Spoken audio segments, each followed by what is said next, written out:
মাত্র এক রাতেই বদলে গেল জীবন। টাঙ্গাইলের ঘাটাইল উপজেলার ধলাপাড়া ইউনিয়নের পোড়াবসা খানমোড় এলাকায় ঘটেছে এক বিস্ময়কর ঘটনা। 18 বছর বয়সী রাফি, যিনি জন্মের পর থেকে ছিলেন রুমি আক্তার নামে পরিচিত, এখন নিজেকে পরিচয় দিচ্ছেন ছেলেরূপে। এমন অলৌকিক ও বিরল রূপান্তর দেখে বিস্মিত এলাকাবাসী, অবাক পরিবার এবং স্তব্ধ পুরো সমাজ। রাফির জন্ম 2008 সালে। দীর্ঘ 17 বছর মেয়ে হিসেবেই বেড়ে ওঠেন তিনি। মেয়েদের পোশাক, আচরণ, চালচলনে ছিলেন সম্পূর্ণ একজন কিশোরী। এমনকি স্থানীয় বিদ্যালয় ও উচ্চ বিদ্যালয়েও মেয়ে হিসেবে পড়াশোনা করেন। তবে হঠাৎ এক রাতে তার শরীরে আসে বিশাল পরিবর্তন। বদলে যায় তার স্বর, আচরণ এবং শারীরিক গঠন। পরিবারের কেউ বিশ্বাস করতে পারছিল না এই রূপান্তর সত্যি। রাফি জানান তিনি দীর্ঘ 1 বছর ধরে এই পরিবর্তন অনুভব করছিলেন, কিন্তু লজ্জা ও ভয়ে কাউকে কিছু বলেননি। শেষ পর্যন্ত পরিবার যখন তার বিয়ের আয়োজন শুরু করে, তখন বাধ্য হয়ে নিজের শারীরিক পরিবর্তনের বিষয়টি জানান। শুরুতে কেউ বিশ্বাস করতে না চাইলেও তার নানা তাকে ডাক্তারের কাছে নিয়ে যান এবং পরীক্ষার পর নিশ্চিত হওয়া যায় রাফি একজন পুরুষ। চিকিৎসকদের ভাষায় এটি একটি বিরল হরমোনজনিত ঘটনা।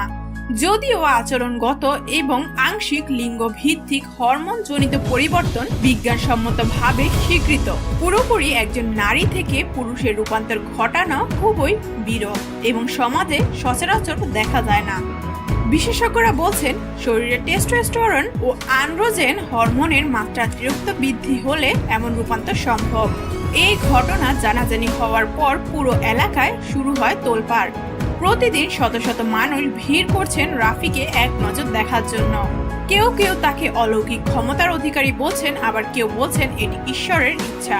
অনেকে আবার হাসাহাসি করছে, কৌতূহল নিয়ে নানা গুজবও ছড়িয়েছে। তবে পরিবারের পক্ষ থেকে জানানো হয়েছে তারা এখন এই ঘটনাকে মেনে নিয়েছেন এবং রাফিকে ছেলে হিসেবে স্বীকৃতি দিয়েছেন। এলাকাবাসীর অনেকেও এখন তাকে রাফি আহমেদ নিলয় নামেই চেনেন। স্থানীয় মসজিদে তিনি নিয়মিত নামাজ পড়তেন। সমাজেও মেনে নেওয়া হয়েছে তাকে। এলাকাবাসী জানিয়েছে এই ধরনের ঘটনা এই অঞ্চলে এই প্রথম। কেউ কেউ এটাকে অলৌকিক, কেউ চিকিৎসার ব্যাখ্যা দিয়ে স্বাভাবিক বললেও ব্যাপারটি সবাইকে এক প্রকার থমকে দিয়েছে। এমনকি কেউ কেউ বলছে এটা তো সিনেমার কাহিনীও হার মানায়।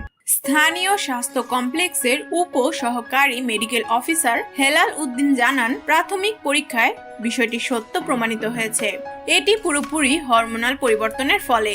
কিছু ক্ষেত্রে মেয়েদের দেহে অতিরিক্ত পুরুষ হরমোন তৈরি হলে এমন ঘটনা ঘটে যেতে পারে।